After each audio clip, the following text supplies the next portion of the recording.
So I don't do any breeding. Maybe I don't have the talent or the patience. Everything. Which one is yours? I says, I don't have any.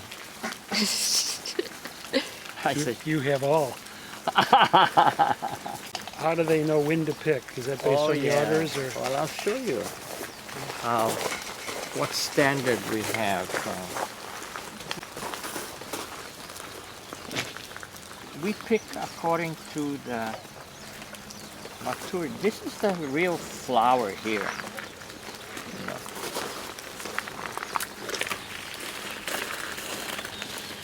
This is a spathe. This is a spadix. And the stem, of course. That's the 3 parts. This is a modified leaf. It's always in the shape of the plant that it grows on. If you look at, we have so many crosses, and so obviously it's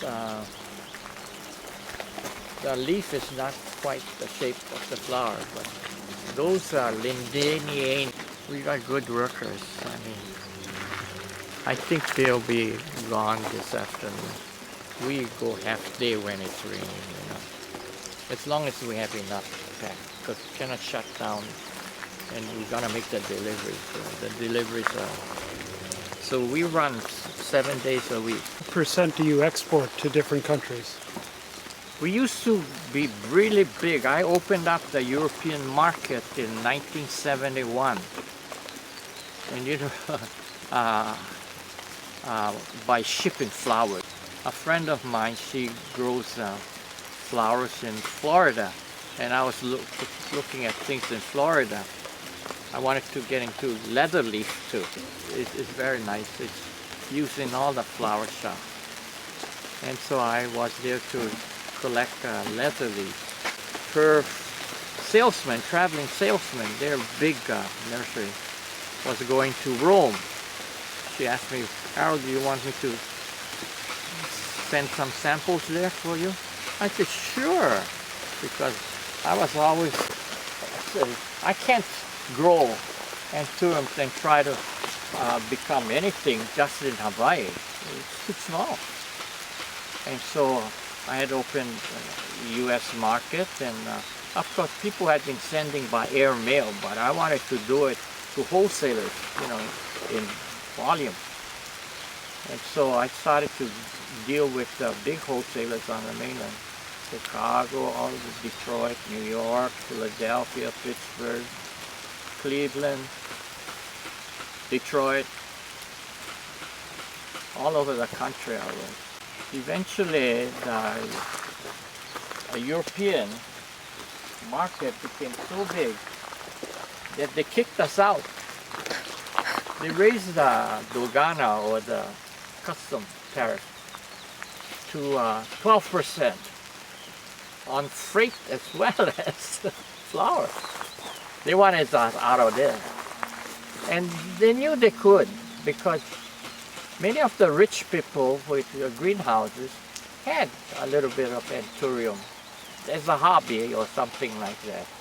And the Europeans, especially the Italians and the Dutch, loved it. Now it's all over the world, China included. China is going big, and Taiwan. We used to ship to Japan about $1 million worth of flowers every year. They took it all away because Taiwan has replaced us. And Taiwan, you know, in that kind of country, the government actually is running the business. So it became, I was fighting the nation of Taiwan. And the United States actually, you know, after the war, was building all the educational system in Taiwan for the Taiwanese. Anyway, we were building all of the schools for them. You know, after the Japanese were out of Taiwan. Because the buildings were old and all that. So for American presence in Taiwan, which is, you know, strategic, because the 7th Fleet Seven still fleets. runs there. Yes. So the U.S. was all for Taiwan. So they got a lot of our varieties. Now they replace us in the Japanese market. So they were in $1 million.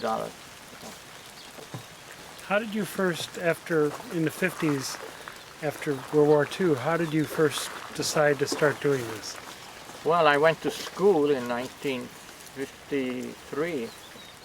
I went to Grinnell College in Iowa. And I never came home for, for 4 and some months, 4 years and some months.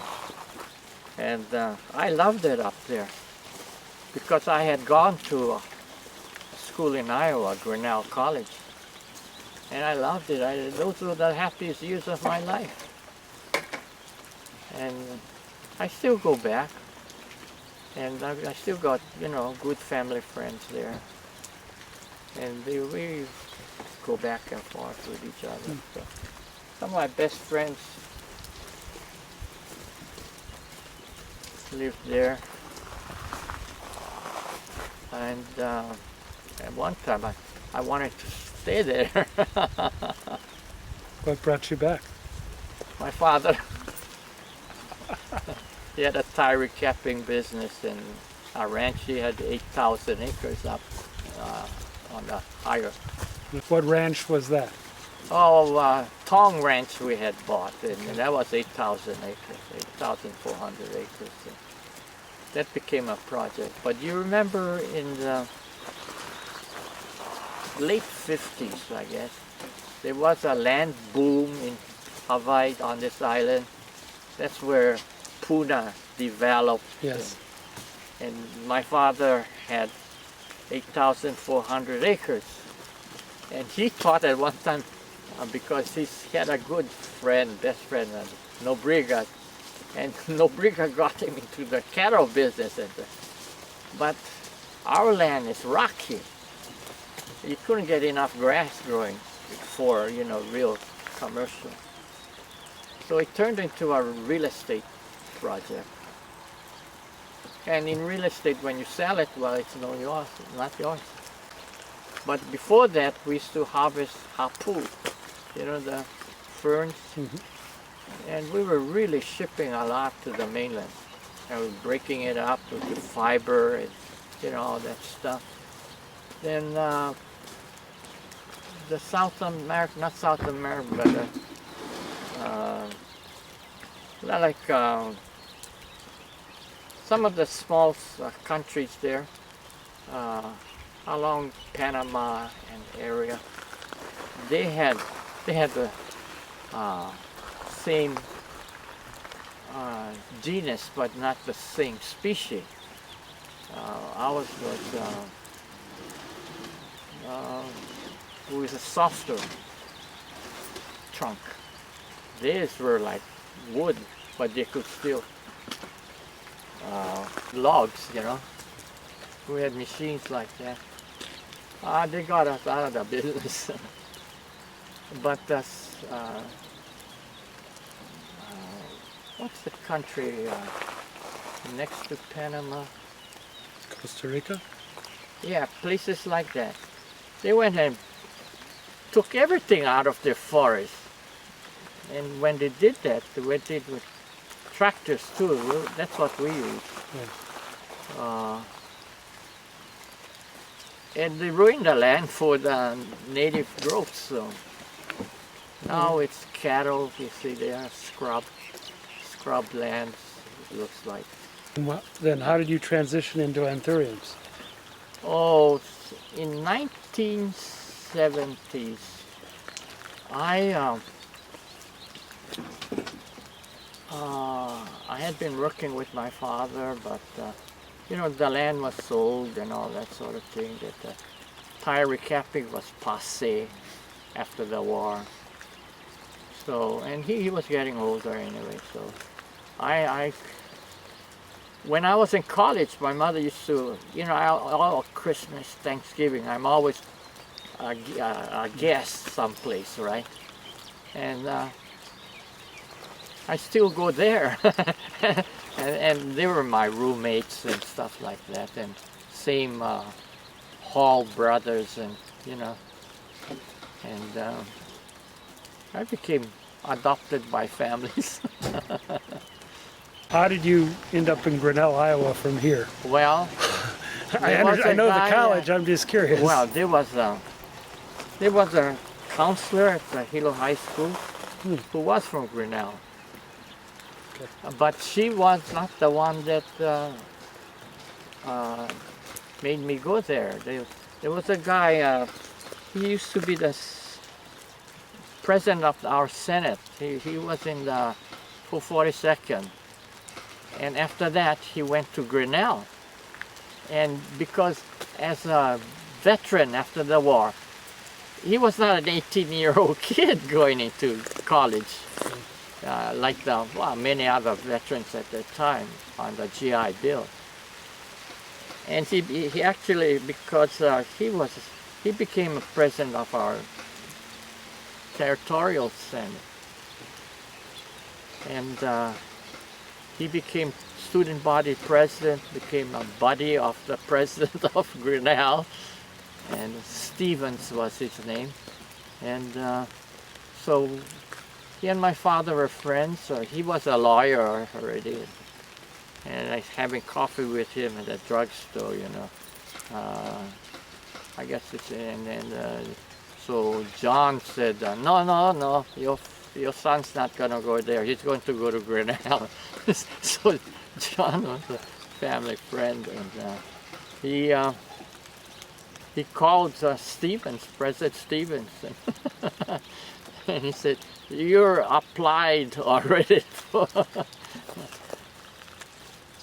And I didn't know Grinnell was not an easy college to get into.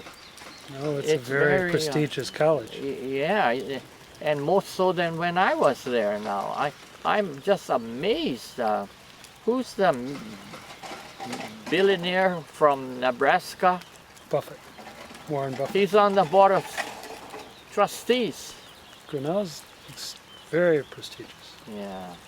A lot of people, you know, refer to it as the Harvard of the Midwest. I mean, it's... Yeah, even when we were there. In fact, the halls we lived in, we didn't live in dormitories. Nobody called our residences, you know, dormitories. But it was like an English university. Yes. With loggia.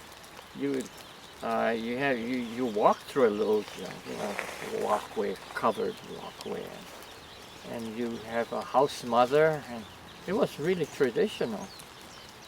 Patterned after the ones over in England, Oxford and those. Yeah. Like we had the boards, feast, and all that sort of thing in Christmas time. It was a pleasure to be there. Do you have a favorite species of Anthurium? Well, this one makes the most money, but I like these new ones here. Okay. You know. Well, everybody on the mainland identifies obviously with this one. Huh? Everybody in the mainland identifies with this one. Yeah. But this is going to get popular, I know. Already I make shipments to Chicago and Detroit and places like that, and the feedback, yeah. And we have retained one of the top AIFD designers, and she does the talking for us. Eric, my son, works very closely with her. So that's part of our marketing. But